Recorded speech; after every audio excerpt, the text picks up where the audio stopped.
What's going on? How are you doing? Cracker Joe, what's going on? 504, President of Reckless, what's good with you? Oh, I got rained on. It's okay, you'll be all right. We had a little bit of a traumatic evening. So, yeah, we got our boy Double J jumping on tonight. Triple J. I know, but in my mind, it's like... in my mind. Hey, dude, I just got in from Boston. It's hotter.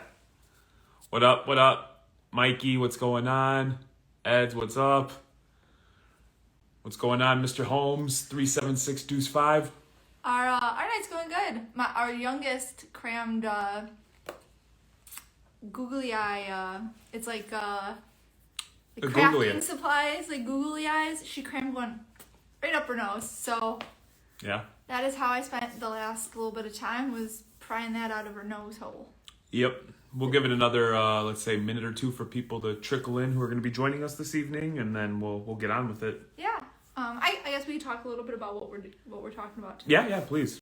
So, last week we had Brad Beeman from B Sports right? on talking about running your own show, your own card show, a successful one, which Shipshawana is super successful. And, so we got a Boston person in here. I was in Somerville, Justin. And so tonight we thought the next obvious logical step would be to talk about setting up as a vendor at a card show. Yeah, we get a lot of messages, and ourselves included, a lot of questions about how to do, what to do. And so we thought we'd bring somebody on, have a casual conversation, and, for those of you who are interested, you might learn a thing or two. Gucci Man, what's going on? Yeah, so we're just waiting for Triple J to request to join, and then we will get started. No Starbucks in Boston. There was like a Dunkin' Donuts like literally every 6 feet, like Chicago style, but no Starbucks. Right. Triple J, if you're on, if you want to send that, if you want to send that request, we'll get it cracking. Yep. The cool thing now is these are all being posted to YouTube, so if you missed the live, you can go back and catch it. For sure, because we have a lot of people asking if we'll go live in other places, and we might. We might eventually go ahead and go live on What's up, Chris? On TikTok, because people have been asking us to do that. I'm probably going to continue to go live on Twitch. I typically just game in my underwear and just get a lot of tokens. And I don't know anything about Twitch. The kids love it. It sounded like I knew what I was talking about, right? Yeah, you did. You did sound like you knew what you were talking about. So do you have to buzz him in, or does he buzz you? Usually they request. I've actually never added someone. Why are you trying to go live at 5:04? I clicked on the wrong dude. Give me a second. It keeps trying to make me go. I wonder if he jumped off. Wave at him. Hey. Oh, there it is. There's a little red. Right there. Right there. There you go, big dog. Except there. Tonight we're going decaf, my friend. However, we went to Starbs and they were closed. Mine's full caffeinated because I pulled a googly eye out of a baby's nose. So. Yep. Triple J, what's going on, man? Can you hear us?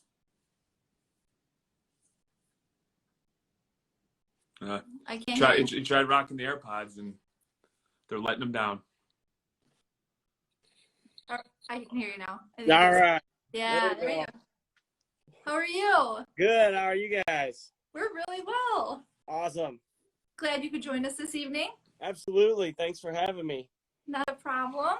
Yeah, so if you want to just give the fine folks who are on an introduction of, who you are and what you do, and, we'll just get into a nice conversation, hopefully educate some people. Yeah, absolutely. Well, I am Triple J of Triple J Collectables. I've been in the business 22 years. I buy and sell sports cards, do shows, set up shows. I do my own show in the Walled Lake area here. And that's me. I took a side hustle and turned it into a business. I took and quit living the American dream and started living my dream. And so that's awesome. Where I'm at. That's awesome. And then just so you know, in my mind, the way you say Triple J with that energy, in my mind, I hear Double J Jeff Jarrett, JEFFJARRETT. Nice. So right on. So were you a collector that Uh, just saw an arbitrage opportunity and you made that move, or how did you go from? Because there's a lot of people, ourselves included, that would love nothing more than to play with sports cards on a Right. daily basis. And so, how did that transition happen? It happened when I started getting serious. Like I got involved in some coaching with some guys, and they mentored me and started pushing me just in business and pushed me to take those next steps. I was always scared, nervous to pull the trigger, always afraid to make too much money. And what if I get over a certain cap and a certain level, then I got to start paying taxes, and it freaked me out. And, I just needed some help in that. So I got some help in that. And about 5 years ago, I really started taking it seriously and stopped worrying about those caps and stuff and just started going full at it. And, I haven't looked back. It's just, I started out when I was 8 when I started collecting. So I have an uncle who has Down syndrome, and he is 66 now. And he's got all the old 60s and 70s stuff, Mickey Mantles, all that kind of stuff. So he got me into collecting. We would sort through cards, and we still go. When I go to visit him in Tennessee, we still sit and look through baseball cards. And he still got them all, and it's just it's cool to see. So that's what got me started in the collecting, and I collected over the years. And then right out of high school, I was buying and selling and doing it and getting allocations, and then I was like getting allocations, but then I was having to sell the cards cheaper than what I got them because it was the early 2000s, and it was awful. So I got out of it for a while, and just collected. And then, like I said, about 10 years ago, I started to see this slow trend of it, like things trickling back up, and realized that looking over the generations, that at that point, my 3-year-old son, I had a sense in my mind that by the time he hit 12 or 13, that was when the age I was really into it, that if he was going to be into it, that it was going to take off. And COVID obviously helped push that forward and accelerate it by a million times.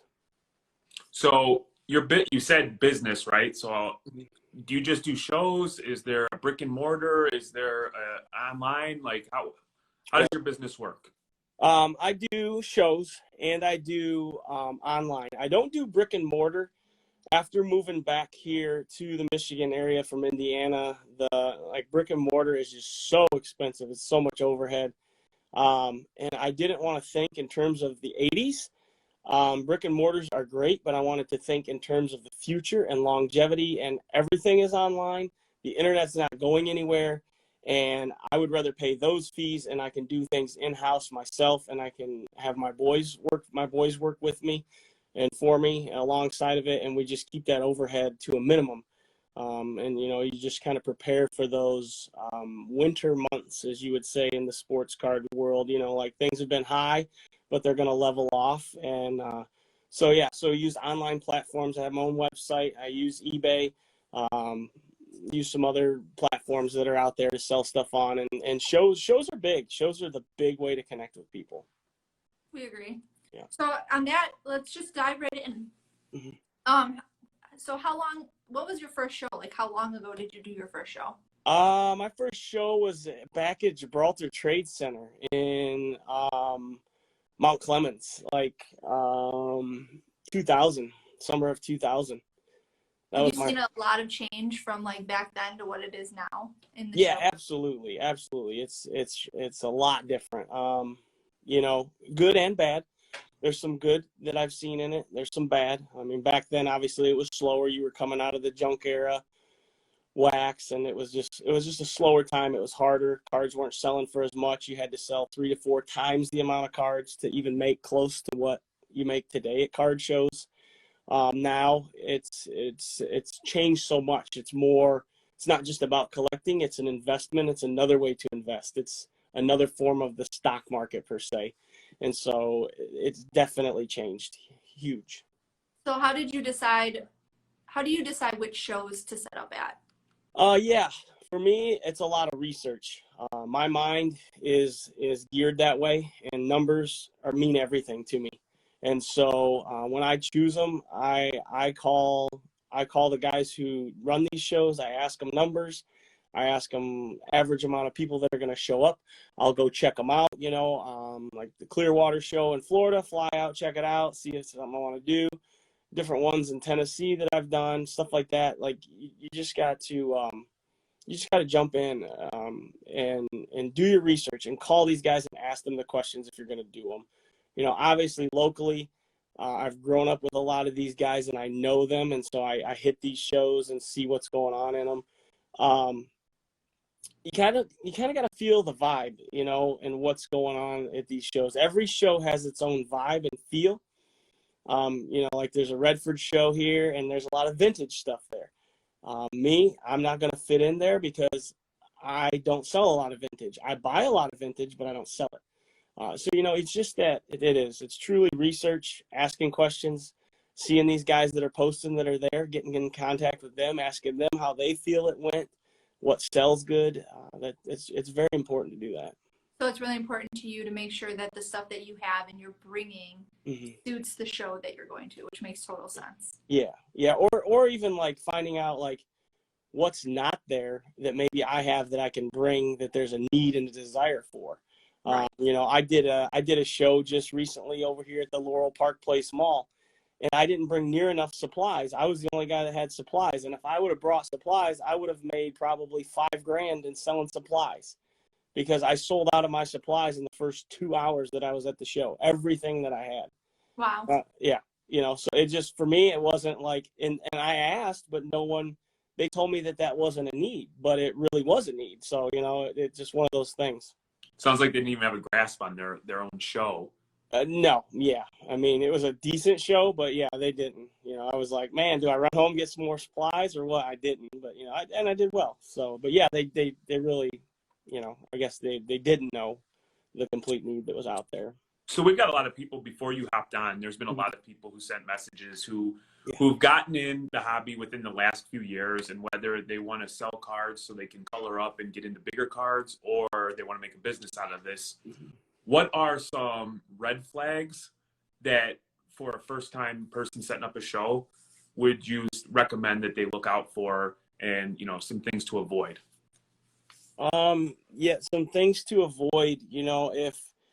If the show hasn't been heard about by some of the, go to shows prior to setting up at a show, and ask the guys at those shows if they have heard about this show or not that you're going to be setting up at. That's the number one. That's the biggest. I don't want to like call anybody out, but there was a show locally that was supposed to happen the same weekend as one of my shows, and guys paid into that, and they were told that it's like, all these tables and all this huge, and it was just the fact that there were 300 plus tables available. It didn't mean that they were going to get filled, and so they're just, if there's not a lot of answers, if guys can't give you a lot of answers about these shows that they're having, back out.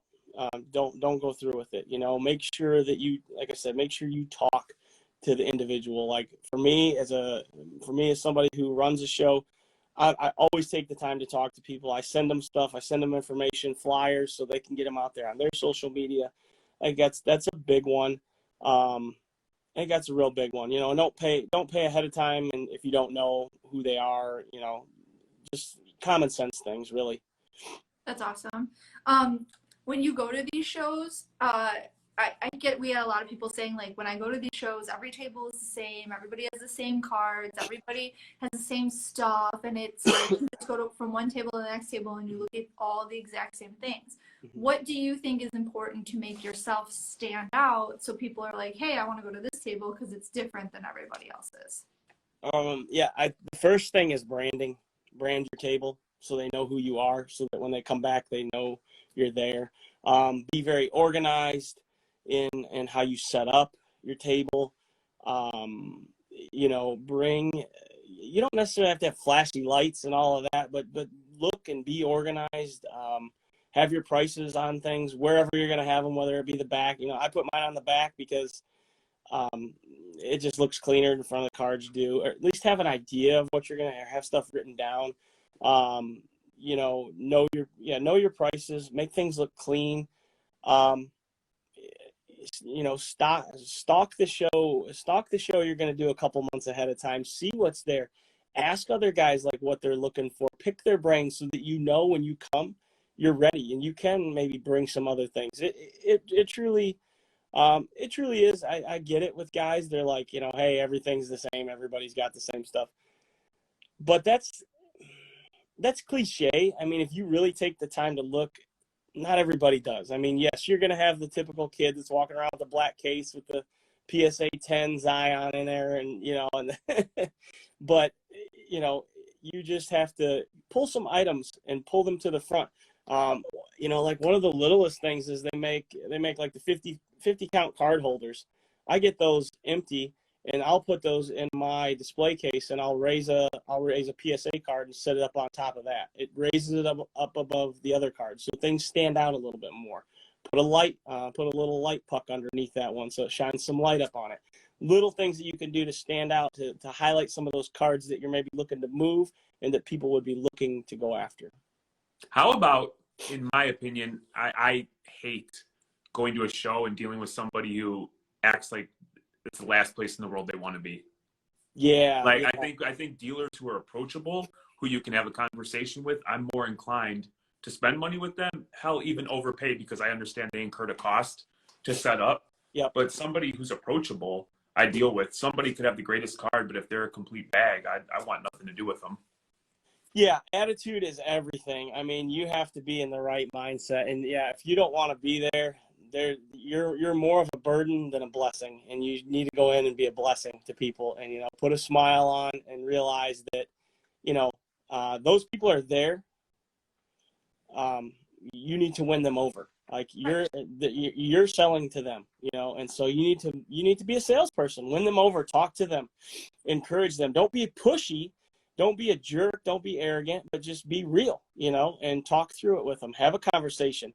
I've closed deals with guys just by having conversations, yeah, that's it. You're right. Talking to people.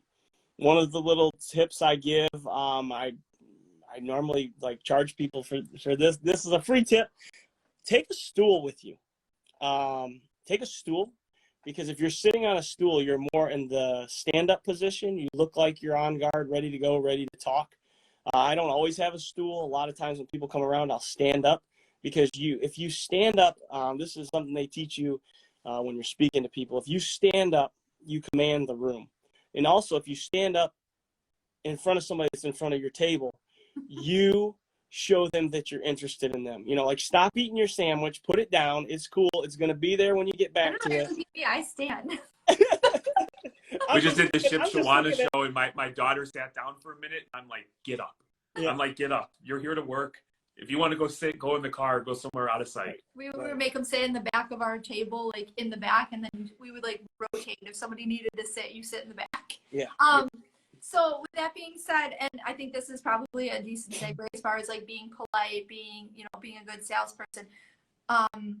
Let's talk a little bit about pricing your cards and display case versus boxes and value boxes and what sells better and how do you decide the levels at which you're going to place things in your display?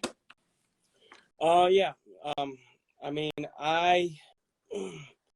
value boxes are great for some people. Nobody ever buys out of mine. I take them, and I have some gems. I just think it's not what I've been known for, and I'm trying to transition that way. So I'm doing it, but organization of the value boxes is big, And then how do you price? I mean, you got to be realistic. Obviously, you're looking to me. You're using whatever you use. I'll go off the last 5 comps off of eBay, and then try to bring my price down 15% below that. I do include the shipping because that's just a part of it, but bring it down 15% below that if they're willing to pay cash. If somebody wants to buy the card with an electronic payment, I have to run that with a sales tax, so it's going to increase, and I just put 10% back on it because of fees that I pay for all my apps and stuff like that. I mean, I'm big enough now that I can't just take a PayPal payment into my personal PayPal and not get dinged for it. I got to pay taxes on all that. So I just usually have a couple numbers on the back, and then when they ask what those numbers are, I say, well, one's the cash number, one's the electronic payment form number there. And like I said, I go to eBay, pull the last 5 comps, and then divide those by 5 and try to find an average in there. Also watch some of the trends that are out there. If it's somebody that's doing really well, like football's full on right now, and teams are playing well, I'm going to stay high, even tight to the eBay price, because it's going to be something that's going to go up. And for me, it's not something that it's a necessity to sell to pay an electric bill or something that's due in 2 days, stay steady on those prices. Organization is big. I think that displaying cards out in front of people, like knowing what they're looking for, as I'm getting ready for the next show that I'm doing. I mean, obviously for me within the baseball world, you're looking at the rookies of the year, you're looking at the Cy Young Award winner, and pulling that stuff out and getting it in front of people because they don't want to look and dig. There are guys that do it, but for me, I found that like organizing things by like teams or hot players, people can just go right to it. That's what they want to do. They want to get in and get out. So when you go to shows, do you like to bring more than like the 4 core sports? Talk a little bit about if you sell wax, what moves the best, what doesn't, and also does it depend on obviously the time of the year? People are looking for deals on baseball in the off season. Yeah. Do you hold some of that back? Mm-hmm. Yeah. So I generally sell a lot of wax. I do. I sell a lot of hobby, but not so much at the shows. Like I've been doing this so long, like when my hobby comes in, it's already allocated to guys and they take it before it even hits the floor. So a lot of the retail, I've told them they can't have the retail type stuff. And then I sell that at the shows. So that's mainly what I'm known for at the shows. But like I said, I'm trying to make that transition. And I don't even stick – for me, I've never been able to do well with hockey. It just does not – it's not my thing. I don't do well with it. So basketball, baseball, football. I also sell Pokemon really well. I've been selling that since early 2000s when it was nothing. And so a lot of people know me for that. So I sell that and sell it really well.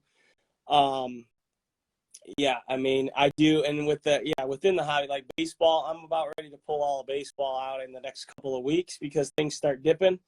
And then I'll pull it back out in February during spring training, and the same thing with football and basketball. As soon as those seasons are over, about a month after things start to dip, I just put them away because I've just been bit too many times on that one. I walk around shows often and I see like we'll go to a show and football's in full swing and people have like baseball out, but they have the prices from like mid-season when everybody, or like preseason when everyone's super hyped about that card. And now it's like the end of the year, that team's not even in the playoffs, that player's injured. You're not going to get $1,000 for that card now. So either accept that you're going to take less or pull it back and save it until he comes back and it's the next season. That would be my best advice because so often I see people trying to sell something for more than like what you're ever going to get for it. So then it just sits there, it collects dust, it makes you look like you're unreasonable, I think.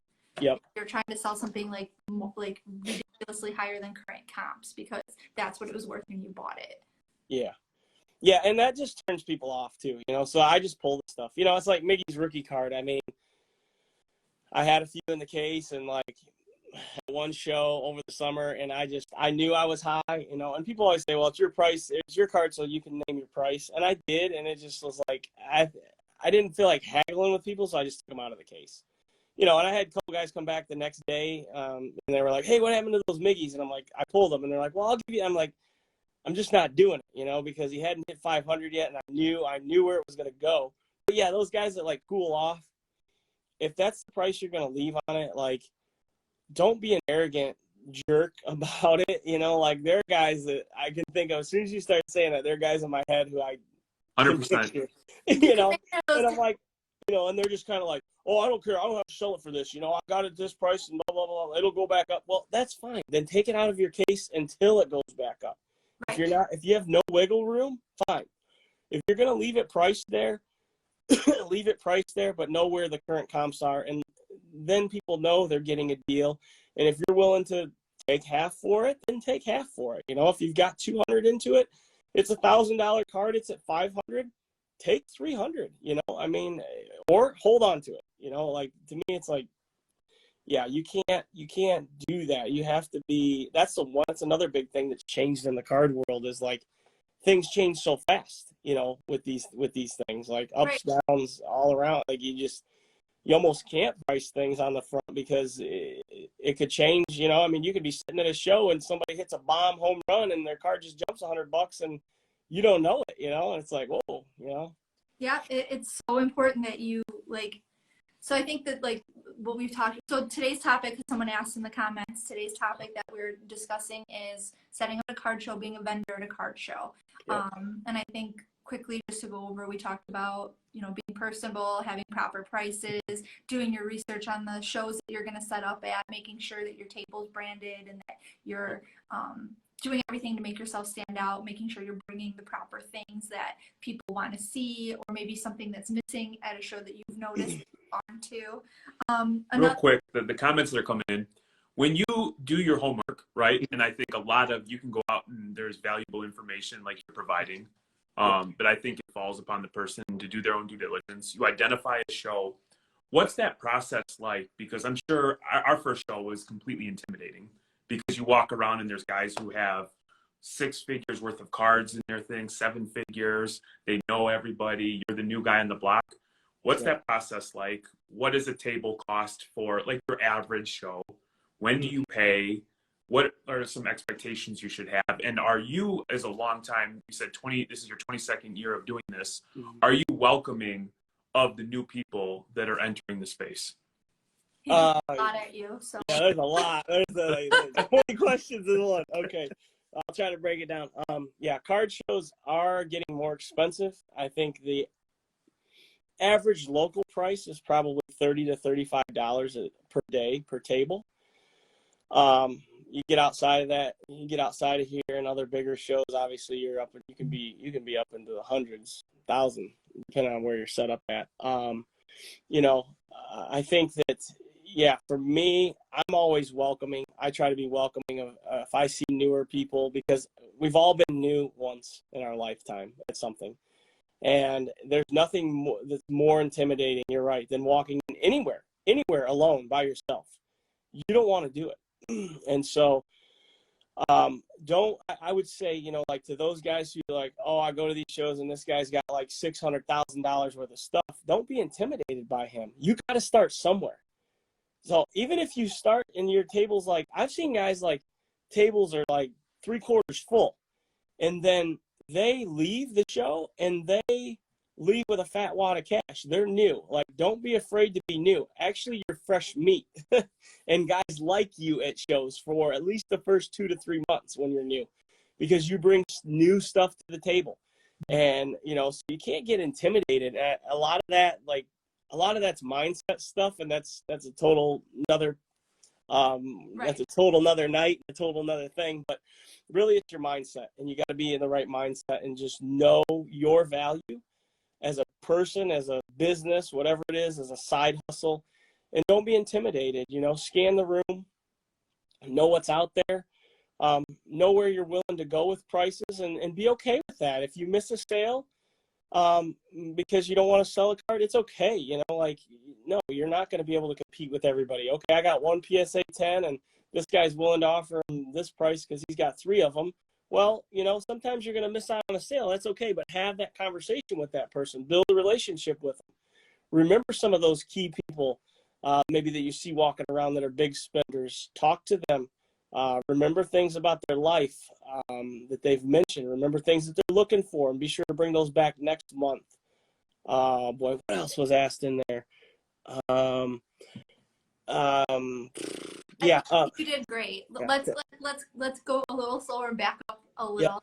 Sure. What are some things that often, because I know from our first show, actually after this I'll post what our first setup looked like versus how we set up now, because I think the evolution of that, I think for everyone is kind of cool. But then also some things that you forget about or that you didn't know that you needed. Like you talked about the stool. Like the first show we did, I brought like I had a because I'd never done anything like that before. I bought like I had a fanny pack, and that's where I kept the money when I was, and it was such a hassle. And so I bought a cash box for the next one for cash, because in my head I'm like, oh, we always do transactions with like PayPal and Venmo and like credit cards. So I didn't think the cash was going, and it was like 99% cash. So having a good cash box, having like one of those things that you can wet your finger and count money quickly with, that was stuff that I didn't think about needing, and we needed it. So what are some other things that maybe when you're setting up you don't think about? Yeah, one easy thing is I make a sheet that tells how I accept payment, the different forms, so that people see it right away. That's important. Make sure silly things, but make sure you have water. Make sure you have, because you're gonna get dry. I like to chew gum. Keeps my mouth moist. I'm talking a lot. I chew gum. I carry chapstick. I know these are like silly little things, but these are like little, it's so important. So carry chapstick. My lips get dry. I actually also take a personal fan with me, because I get hot a lot of times at these shows. And if you're hot and burdened and you're not feeling it, you're not going to want to be there. So I do bring a fan with me. I always bring the money marker, I call it, to check the $100 bills, 50s, 20s. I mean, you just do it. Somebody hands you $2,000 in 20s, you're going to want to check them. Right. Bring that marker. Speaking of that, like have a Sharpie. Have a pen with you, have extra stickers, whatever you price with, have some of that stuff with you in your bag. Make sure you got your card readers. I have a backpack, and it's like my man purse, for the card shows. It has all my stuff for the shows, and it's got my card readers and stuff in there. Having that cash is huge. Make sure you take the time to bring cash. I mean, when my local bank sees me come in on Friday, they're usually ready with what I want. For me, or if I come in on Thursday, they're ready for me. Lots of ones, 5s, 10s. You need a lot. For everybody, it's different. When I started out with $200. I would get 50 in ones, 50 in 5s, and 100 in 10s. And now it's more than that, just so that I have it and I can make that exchange. And actually, a lot of people know that I have change, and they'll come to me and try to get change. I don't always like to do that, but having the change is important. Being at a show, I know it's one of these questions on here, like having two is always better than one people. You're going to have to go to the bathroom. You need to be present at your table. So having somebody there to represent your table while you're away, it just looks better to have those people there. In the group that we're in for the Bees Sports, for the Ship Shawana show, people were talking about how they were paying kids at the show just to sit behind their table so that they could run to the bathroom. And that we've always gone in pairs, or like we went one time with one of our friends. The kids come with us. Luckily our kids are old enough, they can at very least be like, my dad will be back in a minute. So if you want to I can sell you this card. I know how much this is, but if you want to trade or negotiate, you gotta wait for my dad to get back. So and I come back and Steven's got like a Durant rookie for you, a Jordan rookie for you, and I'm like, whoa, dude, you're handing out too many things. You've already forgotten what you've given out. Right. He's like, would you like to see the cash box too? So when you're at the shows, do you buy or do you just sell? I do buy. But I've gotten more picky on it. I do try to get around and check out certain guys. I mean, I kind of know the guys I'm going to hit up, and then when new guys are in, that's always a way to welcome them in, but also check out what they have. And I just kind of hit them with a list. Hey, do you have this, or this? Kind of know what you're looking for. Sometimes I just go in and I'm closed-minded to buying, and I miss some opportunities, but I'm just like, I have a number that I want to hit in my mind for the month, and I just know that if I go and buy, he says, you gotta buy, you gotta sell, gotta trade. Yeah, but I don't always buy because it just might not be right. I mean, there are times where I do get tired of it. I don't show it, but I get tired of looking at the same cards that people have, and I'm like, I just don't want that stuff. So I'll just kind of say, no, I'm not buying today. If somebody comes to my table, or I'll say, I'm only buying, PSA 9s and 10s. And so if you got anything in that, I'll look at those. So I narrow the focus, or I'll say, hey, I'm buying PSA 9s and 10s baseball, and that'll, move guys right along and keep them going. Yeah, I would say I absolutely love buying at shows because the stuff that walks up to the table is incredible, but I'm a very respectful person, and that conversation in itself takes a specific skill set to let somebody down gently, like, hey, I'm not interested in your, whatever card it is, so Yeah. I agree with that. Yeah. So buying and selling it is, I feel you get a lot more opportunities as a vendor to see cards that people are like wanting to trade up into something that you have, or that they bring them to shows just to sell.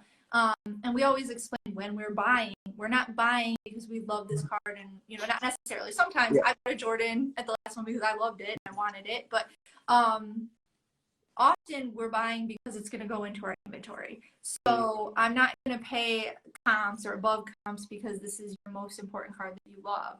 I'm going to pay as, the ability to turn around and sell it. And I have to, make a little money on it as well if I'm going to buy it from you. Yeah. So, And that's easy because you have a very honest conversation where you're transparent in what you're doing and people understand, and they're either motivated to, I'll take 50 cents on the dollar, or 60 cents or 70 cents, depending on how easy the card's going to move, or I can't get there. Hey, great. We'll talk next time. Yeah, absolutely. I see a question here, guys, from Spring Sports Cards. Do you let people deal at your table? Yeah, no. Maybe I'm a jerk, but no. I absolutely, like, if you're somebody that comes in and railroads me on a deal of my card over your card, like, I'm going to smile at you, but I'm probably, you just closed the door for yourself for me to ever give you a deal on anything. I mean, like, you don't jump in where I've paid a table fee to be somewhere and then start dealing at my table. Like, that is, I just gently ask people to go find a space, if they start to deal, because for one, I mean, you have 8 feet or 10 feet in front of you, or 8 feet or 16 feet, depending if you got 1 or 2 tables or more. So you don't have a lot of real estate to work with. And then you got 2 guys taking up space in front of an 8-foot table. Nobody can look at your stuff, and they're talking deals and talking. I just politely ask them, like, hey guys, I've paid to be here. It's great, and I'm thankful that you're allowing me to be a part of this conversation, but I need you to go ahead and move along so I can make some sales here at my table. Agreed 1,000%. We did let a friend come and set up some of his cards on our table one time, and I appreciated him being there, and he did sell a lot, but it got very confusing as the day went on and as the show got busier, because people would pick from his box and they'd pick from our box, and then I felt very obligated to make sure that I was keeping track of whose cards were getting sold, because he had a lot of cards that we also had, like, select stuff that we had ripped. It was like in the dollar boxes, and trying to keep track of his dollar box that was getting mixed in with our dollar box. And then also we do a lot of like buy 4 get 1 free, or buy 2 for $1, and he wasn't doing that. So it gets so convoluted that I really think it's best to just have your own table. And if your friend wants to have a table near you, now I understand Springs was talking about where he was at, it's much more expensive to get a table, but us it's like between $30 and $40. So I think it's good to have your own table. Yeah, or at least, like for me with my boys, both my boys do it too, and they sell their own stuff. So, and they're like bins, they're dollar boxes or whatever, they're dollar and up boxes. We use color-coded stickers, so I have like neon green and neon pink are mine, and then one of the boys has blue and one of the boys has red. And so we just know that way, like if somebody is thumbing through something, everything's done the same, like for us, things that are like 10-cent box, they're not in sleeves, quarter boxes or penny sleeve, dollar boxes are, top loaded or whatever. And they're but they're stickered on the back with their stuff respectively the same. So we're, and that's something to think through. Like if you've got a buddy coming or something like that, and you have things set away, you just kind of communicate, hey, this is how we do it. So this is how I need you to do it, and sticker your stuff this way.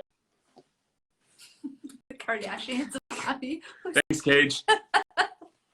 I'll take it. Our Triple X tape's a little bit better though. Right. When you go to a show, from a financial perspective, what kind of expectation do you have?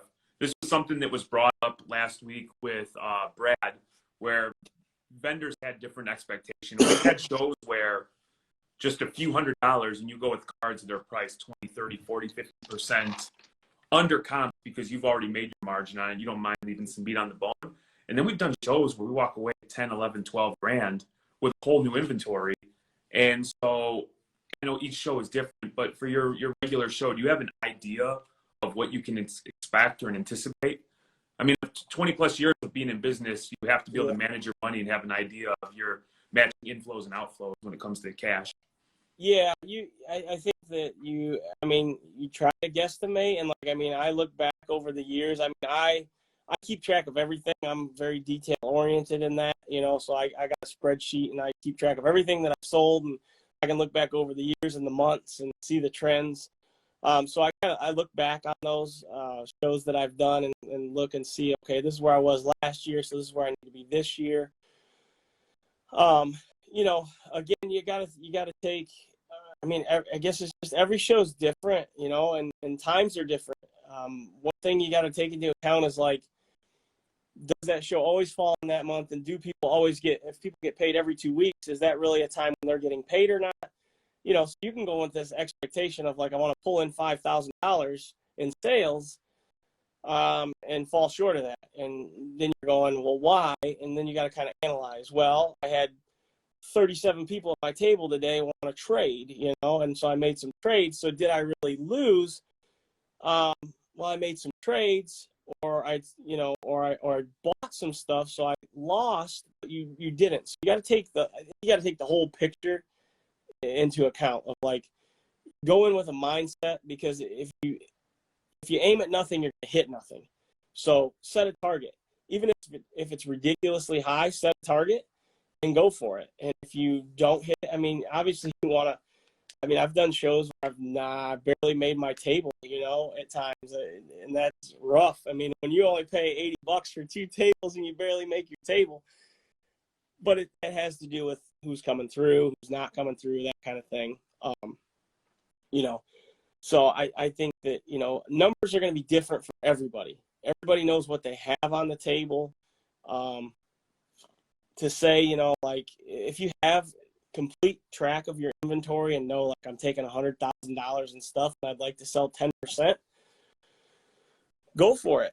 Does it always happen? Not necessarily, Would you agree, and this is maybe from my real job, understanding that you might not, from the dollars perspective, say make, $1,000 that day, mm-hmm. but if you cultivate those dynamic relationships, you get an understanding of what's going on, what's wanted at these shows, what's moving, that mm-hmm. you actually will see upside on your ROI. It just won't be cash on that day. It might be a week down the road, 2 weeks, 2-3 shows down the month. If you're in it for the long run, mm-hmm. I'm sure you could extract positive value from any show.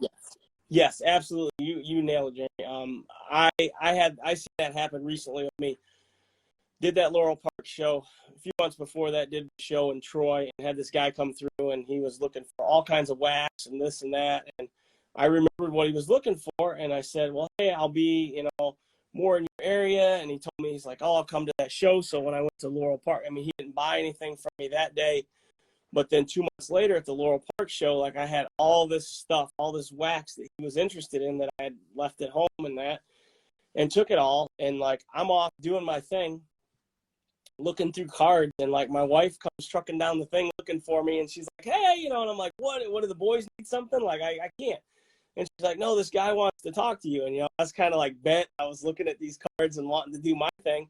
And I get over there, and it's my dude. And I sold him $5,000 in cards. So, boom, that made the day right there. It was like, boom, here you go. I was like, yeah, actually I got this tote. And then he's like, okay, well, what else do you got? You got any extras? And I start pulling it out, and he just keeps going. And I'm like, okay, I had to cut him off, because I'm like, I had to say no more, because I'm like, I want to keep some of this stuff. And I gave him a deal, so everybody won. But yeah, absolutely. You cultivate the relationships with people, have the conversations.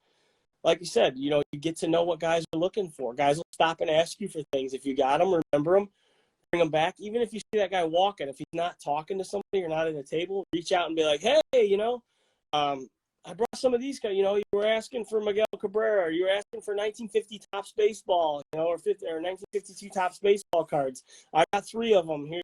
Maybe these are something that you need. I don't know. And, you know, you never know when you're going to land something. So you try to remember those things as best you can. I mean, that's how we met, was at a show. Yep. And my son, this is really interesting too, because I feel like it kind of goes over everything that we've discussed.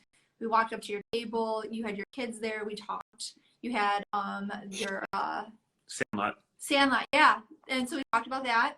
And then Steven loves Pokemon. He had money burning a hole in his pocket and he wanted to buy Pokemon, and you were so friendly to him. He walked around the whole show. He's like, no, I'm going to buy from that guy because I really liked him. And we went back and you made a good deal with him. You gave him a little bit more off, which was super generous of you, because poor Steven typically he gets taxed. He gets ripped off every show. That was the first good deal he ever made. Awesome. Shows with That's you. awesome. And now we have this relationship, and it's awesome because now we know you. And none of that would have happened if we hadn't gone to the show, if you hadn't been set up there. So it's so important. And been approachable. Yeah, I've been approachable. Because I don't talk to people. If they're sitting there and they look miserable, I don't even waste my time. Right. I just keep it moving. I think we one time set up at a show, and everybody there had just like their cardboard boxes and like their old beat up like display cases. We were the only ones that came with like tablecloths and banners, and we had, you know, like everything was like we accept Bitcoin and ETH, and like everybody's like, what the hell is this? Yeah, right. I think that actually, because we did not, they called us and asked us to come to the show, and we're like, sure, we'll come, you know, because we like to go to shows, and we did not do our due diligence, and we set up, and I think that actually cost us because I think we intimidated people, because our stuff looked, I'm sure they thought we were going to charge everything way over the top, because our setup looked like, for like the shows we go to now, they look fine. But before that, I think that it looked over the top for that show, and I think that we did not fit in with the general demographic of that show. We've done better if we would have dressed it down. Yeah. We didn't understand the audience, and therefore shame on us. Right. Yeah, that's a big part of it, and that's a big part of that research. You know, and going, you know, I do other things than card shows too. You know, I mean, I also sell Funko Pops and action figures, and I'm doing a Comic-Con up in Port Huron this weekend. My setup's different, and the look is different. I mean, there's a little bit more advertisement and signage and that kind of thing. You know, you just got to know. You guys are right. You got to know your crowd. You got to know what you're going into. You know, if you look too expensive, people are going to just pass you right by. They're not going to stop. I do agree that our prices do, but when you are set up in a way that doesn't match the vibe of the show that you're at, people won't even approach you. Like that was we didn't get a lot of traffic because I think that we looked like we were more expensive, which is so funny because after doing a lap of the show, our prices were at average or below everybody else's. It just, I think that because we didn't do our due diligence, we didn't pull in a little, because anyone who's been on here or does anything with us knows that we do everything over the top. That's just who we are as people. We can't help ourselves. And so we went over the top as always. Not over the top, but like for that show, it was definitely over the top. And I think we definitely cost ourselves a little business because we look too flashy. And this is kind of where this whole idea of like the hobby night school came from, is we're fortunate enough that we truly enjoy this. If you remove the money of it, this is still something we would still buy and sell cards. We still aspire for, you know, more Jordan rookies or whatever the hot card is. But we're in a spot where we can share, you know, our mistakes, and we don't take ourselves too serious. So like when we make a mistake, we have no problem. You know, we can speak to it, and we can share it with others, and we can help them not make mistakes. Absolutely, yeah. So it sounds like you kind of go to a lot of different shows all over the place. When you first started, did you just go to like a core area where you knew people, or from the whole time have you been trying to branch out? Do you think there's one way that's better, like knowing your crowd and getting comfortable with the people in your area, or do you think it is better to widen your audience and like test the waters further out? Is that something you should aspire to and not jump right into? Yeah, I think it's good to aspire to it. I mean, get it down, do some, do them for a year at one place, get good at it, and then spend. Because here's the thing, here's the other aspect is like now I get caught up in doing so many shows that I miss out on opportunities to buy. Like I do have people that come to my table, but I'm so busy at my own table that I can't get away. Where sometimes I like to just go away and have a weekend off and go, I'll go out of town to a show that I don't normally go to where nobody knows me. So I'm kind of like the hidden, I don't even like wear my gear. I don't even wear my branded stuff because I just want to like fly in. Yeah, I just want to fly in under the radar and swoop up some cards and get out of there, So, I think it's good to build an audience. And like you said, you mentioned that last, one show that you did and you were set up. For me, I kind of wonder, like, if you guys would have went back and done that 3 or 4 more times, like, would that have been, like, would you have, I think you would have set the bar for that show in a good way and in a healthy way. There's nothing wrong with that either. Maybe not. Maybe they're just used to it, and that's what they're used to is, boxes and, stuff laying on a table, whatever. But, when you're, there's a fine line. I think when you start to, if you start to see you're doing shows and you're like not making any money or you're averaging the same, you gotta change something up. You either gotta change up what you're selling, you gotta bring some new things into the mix. So for me, for years, up until the past like 5 years, I was strictly just baseball and wax, like baseball singles. My oldest son, Jack, he got involved and he started pulling me back into football and basketball, and that was really a game changer for me. I did well all season with baseball, but I had to sell a lot more, but I got comfortable, and I think that's the thing is people get comfortable, and for me, I never want to be comfortable. I always want to go to the next level. Like for me, yeah, I'll be 40 in like 2 weeks, and my goal is to retire at 55. And I say retire, I mean, that is what it is. So I'm always pushing myself harder to make more, to go further. But I do remember this too in the back of my head. It's not always about the dollar. It's about building relationships. Like you said earlier, I might not make a sale, but like for me, when I see kids and when I see kids are genuine, I have my own kids. Now people are going to come to my table after seeing this. I always cut kids a deal, and I can tell. I've been doing it long enough. I can tell if like a dad's sending a kid up to get a deal on a card or something. Scumbag. It's not going to happen. And there are kids that want to make deals, and I just can't. If it's a big card, I just can't. Oh, you got a 58 Mickey Mantle PSA 6. Oh, no, sorry, I'm not coming off the price of that for anybody. Like it just is what it is. But, when you start to plateau, I think you need to look at your options. You need to look at what are you doing?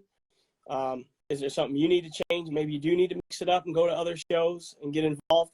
Fresh meat is always good, but remember, like the first couple of months, don't expect to do crazy great. People got to get to know you. They got to trust you.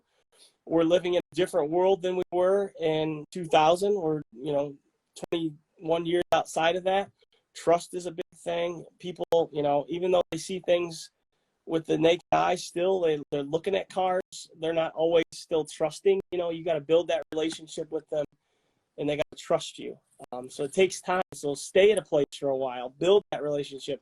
Don't be somebody that bounces from one thing to the next. Like it's just, I don't know. Pick your horse and ride it. And that's what happened for me when I picked my horse and rode it.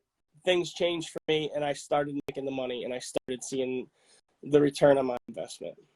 I would say kids are the biggest thing that bite into our margins, because I feel obligated for any kid that comes up that's, not being pushed by a parent or somebody else that's trying to make a deal. I will go out of my way and I will lose the deal if I can help them out. Yeah.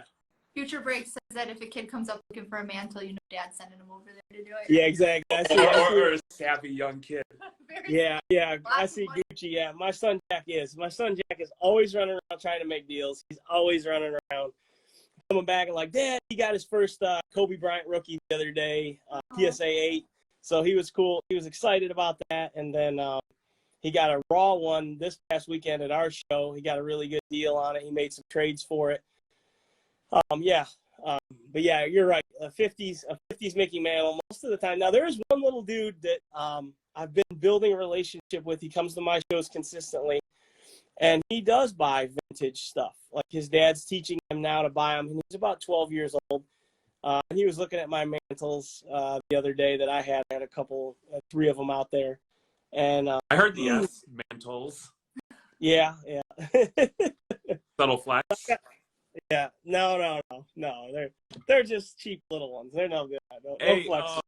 Sasquatch Card Shop has a good question. What's the best way to acquire inventory? And one thing that we've had great success is people that you can tell that this show is maybe a one-off or it's not something they're long for. We found tremendous opportunity to buy people out at the end of the show where they're just trying to recoup any money, and they'll gladly, or they don't want to put in the legwork of going through the boxes. And so before I turn it over to you, I'll just say that's something we've had great success, but that also comes with doing the work, walking the show, talking with people, and letting them know what you're looking for and vice versa, what they're looking for. Yep. Yeah, absolutely. And always being, you're right. Those conversations, looking for those people that kind of look like they want to jump out at the end of the day. They just don't be genuine with people, be real with them, be respectful. You know, there are some people that they're still doing this as a side hustle, or some of them are coming and setting up to pay bills. You know, maybe they have an unfortunate situation in their life. You know, I say be respectful in that, because we've all been there, or maybe some of us are there in our lives. We've all been there at a point in our lives. Don't be a complete jerk about it. You know, make the deal. Sometimes people have to humbly make deals to make ends meet.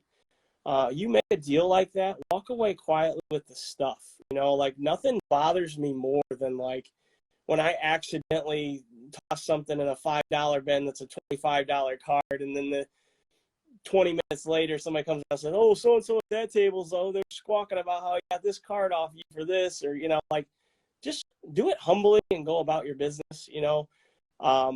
Respect that person. Yeah. Go ahead. Yeah. There's so much, like quickly, because we've been on for a long time. I could talk about this all day. I just wanted to do a couple more points, and then your last advice, and then we're going to give away a spot in the gym tomorrow because we're going to do a free break, and we always like to give something away during these lives. So first of all, I think it's really important, not just as a vendor, but as someone attending a card show, there is a lot of like courtesy, and there's like maybe some things that you should know that if you're not going to them a lot or you haven't done it, don't put your cases on people's display cases. Yeah. Do not do that. Don't, like, number one thing, don't do that. Don't stand in front of somebody's table and have a conversation with another person if you have no intention of buying from those people, and you're just blocking up their area. They paid for that spot. That's their space. And, you know, don't haggle with somebody who you have no intention of actually coming anywhere close to their price, especially if it's a fair price. Right. And just in general, try to be mindful of other people. And exactly, if you get a really good deal somewhere and either it was unintentional by the person, or maybe they didn't know what they were doing, or maybe they really just needed to sell that card, gloating about it all over the show is a really good way to make yourself look like just a terrible person. So I agree with all of your points. And if there's any other, like, maybe little tidbits of like card show etiquette you wanted to throw in there, feel free. I would even say this: if you're at a vendor table, like I did this over the summer, one of the guys that I buy from, I've been buying from him since I was a kid. He had some cards that I was after, and they had spiked. And I asked him what the price was, and he told me the price. And I said, okay. And I called him out by name, and I said, hey, listen, I want you to know where these are right now as far as comps. And he said, oh, really? I said, yeah, absolutely. This is where they are. And I said, so rethink this. And if you need a minute, I'll come back and, you know, you can decide from there. And he said, oh, no. He said, okay. So that's where he said, you know what? You've been buying from me a long time. You're a good, honest guy. I'm going to honor the price that I have on them because you were willing enough to say to me, hey, these are worth more. than what I even have them valued at. Are you sure you want to sell this card for that kind of price? You know, so my integrity is worth more than any amount of money. And that is something for me to say to people: let your integrity reign through and through.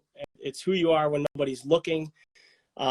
Be honest, you know, even with kids. Like, somebody was dishonest with my kid at one of the shows I did in New Baltimore. Like, he handed them back change, and he gave them back more money than he just miscounted. And the guy took off with the money, you know, and like, I chased the guy down, and he like, oh, maybe he did, maybe he didn't. And I'm like, I know what my kid started with, and I know what he gave you and what he sold this for. He was a real jerk about it. And so, like, we see that guy, and it's like, we don't even sell to him anymore, you know? So just, yeah, being respectful, be people of integrity, just strive to do that. I think that's incredible. Where can people follow you? What's your website? You know, plug yourself, man. That's incredible value you brought for anybody who watched this, and I know we picked up a bunch. Yeah, awesome. I you know, I appreciate you guys. Yeah, thanks for having me on. It's been nice to meet you guys and get to know you, and I'm excited for the future and excited for what you guys are doing. You guys bring some energy. I love it. For me, yeah, if you guys see me out, Triple J Collectables, jump in, talk to me. I have a Triple J's Inside Edge group community that I started. If there's those of you out there who you're starting out, you want advice, you want somebody to coach you, feel free to reach out to me. I set up a 45-minute consultation. I can talk to you about your needs. We can coach you. That's one of the biggest ways to take your business, your sports card business, to the next level. You know, I stop side hustling and do it all the time. I tell people that all the time. Like, and the way that I did it was to have somebody coach me, have somebody hold me accountable. You can read books, you can watch YouTube, you can watch Instagram, but sometimes you have to have that push. Sometimes you have to invest in yourself as a business. And you can never, one of my greatest mentors, great guy, he's just a great guy, and you would never know that he has what he has. Because he doesn't live that way. But he told me, Jason, you can never invest too much in yourself. So take the time to invest in yourself. Set up at the shows. You know, like I said, you see me, you want to ask questions, feel free to ask them. I love to answer questions. If I can't answer a question, if it's truly a question that people pay me to answer, I'm going to be honest with you and tell you I can't answer that question.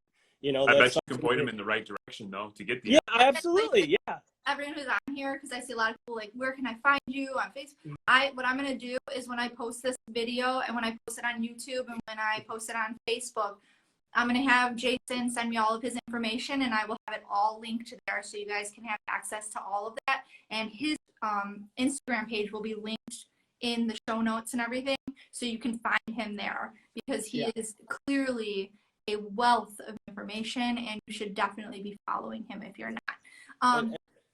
Go ahead. Yeah, I'll make sure I send you. I have one of those little QRs for my link tree, and that's got like all my stuff in there, all the places that people can find me. I'll send that over to you guys, and you can even throw that up if you want, and then people can just scan it with their phone. I'll get all that stuff to you guys for sure. And then, so what we usually do is, at the end of these, we have you write a number 1 through 20. Jeremy went crazy and did 50 last time. We're not going to do that. So 1 through 20, write it down. And then as soon as you write it down, you say, okay, I wrote it down. And then we let the people start saying a number, and whoever gets it's going to get a spot in the free break tomorrow night. All right. So just let us know once you have it written down. I got it. All right. So everybody start number 1 through 20. Whoever says the proper number gets a spot in the free break tomorrow night.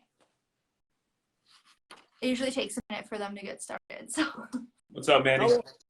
I will also say, I'll give away, since Randy Arozarena was one of the Rookie of the Year. I don't see the number popping up yet. Oh, right there, Gloria Card 17, number 17. All right, so Glory Cards, you win a. There it is, 17. We're doing a box break tomorrow, so you're going to get a spot in the box break tomorrow, and we're giving away an issue of the new Basketball Card Fanatic magazine, and then Triple J, Double J, Jeff Garrett was getting ready to give away a Randy Arozarena, I believe. Yeah. Gloria Cards. Find Triple J Collectables on any social media and get in contact with me, and I'll send you this Randy Arozarena rookie card. Awesome. So it was so great to have you. Thank you so much for giving us your time this evening, and absolutely. being so informative. We're very lucky that you decided to come on with us. So thank you again. You're welcome. You're welcome. Thank you guys, and much luck to you guys in the future. Keep doing what you're doing. Keep hustling. You guys are out there. You're getting it out there, bringing the energy. Don't stop doing what you're doing. Push to the next level. You guys personally need help pushing to the next level. Get a hold of me. I'd love to help you guys. I'd love to see you happen. I'd love to retire you guys both early. Get you out of that 9 to 5 and get you in the sports cards all the time, man. There's not enough money in the world with all the kids we have that we're retiring anytime soon. So you guys do have a lot of kids, man. Yeah. So many. And with them sticking up their noses and stuff, it's just, I'm gonna like be an old woman before I'm young enough to retire. They stress me out. Oh, goodness. All right. Well, it was nice. It was nice chatting with you this evening, and I hope everybody had a good time. And tomorrow night at 8 p.m. Eastern Standard Time, we're doing the gem. We're giving away a free break. Make sure you get on there. It's going to be a good time. It always is. So we'll see you later. Bye.